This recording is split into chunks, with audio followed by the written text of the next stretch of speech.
Dans la ville de Tacloban, l'une des régions les plus durement touchées par le typhon Haiyan, il ne reste quasiment plus aucun bâtiment, sauf les décombres de ce qui étaient des maisons.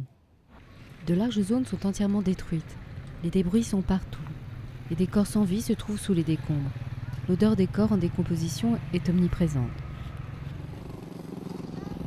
Environ 13 millions de personnes ont été touchées par le typhon, et notamment 3 millions de personnes sont déplacées.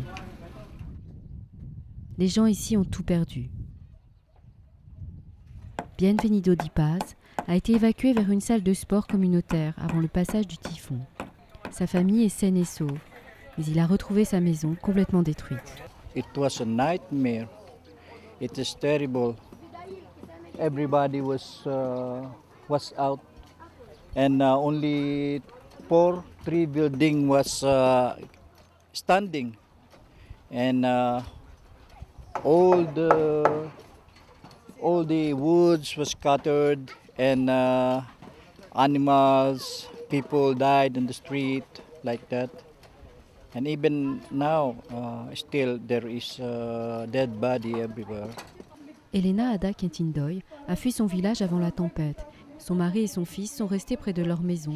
Lorsque la tempête a frappé, son mari a dit à son fils de se sauver, mais il est resté. Il a été blessé par des chutes de débris et il est mort quelques jours plus tard. Andito na kay taas man dito ang tubig yan among balay kontra dinhi. Pag abot sa tubig dinhi naglangoy hiya nga nanakon anak kahuman paglangoy amo na ito niya nga nagkabugbog na hiyan mga kahoy nga dagko. Wari hiya samad pero amo adton dinhi la nga nautod. Le HCR distribue des articles de secours d'urgence à Tacloban et aux alentours. On estime que jusqu'à présent, le HCR est venu en aide à 15 000 personnes. Apporter de l'aide aux personnes les plus touchées est un défi logistique qui nécessite des avions, des camions et des cargos. UNHCR is airlifting emergency tents and plastic sheets and other relief supplies from our different warehouses around the world to the Philippines to help the survivors of this typhoon. We're also working with the government to support any relief efforts, especially in the area of protection.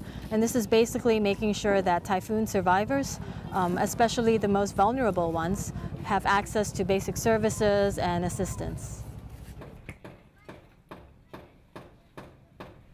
Evelyne Kisaba est retournée chez elle sur la côte pour retrouver sa maison complètement détruite. À présent, elle vit à côté des ruines de sa maison. Kay kung nauron ginbutang man namon inin mga nangalkal man kami sim na utod-utod tapos bubo ba pag nauron na turo dir kami nakakaturo. Des bâches en plastique les protègent un peu de la pluie, tandis qu'ils continuent à reconstruire. Certaines familles sont parties pour la capitale, Manille, afin de gagner de l'argent et pouvoir reconstruire. D'autres reçoivent de l'aide grâce à des dons. Mais l'avenir semble très incertain. Siyan, tubig mawawaran. Importante tubig. Pagkaon, wari mga trabaho, mga anak kay, wari man mga tatrabahon, wari namon mauukyan. So nakasurvive kami han bagyo, mamamatay gyap kami sa gutom. Amon ta akong damo mga bata mamamatay sa gutom.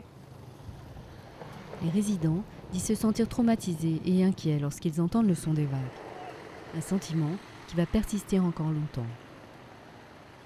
Les Nations Unies ont créé 2 plateformes à l'est et à l'ouest de l'île principale, 2 régions durement touchées par le typhon.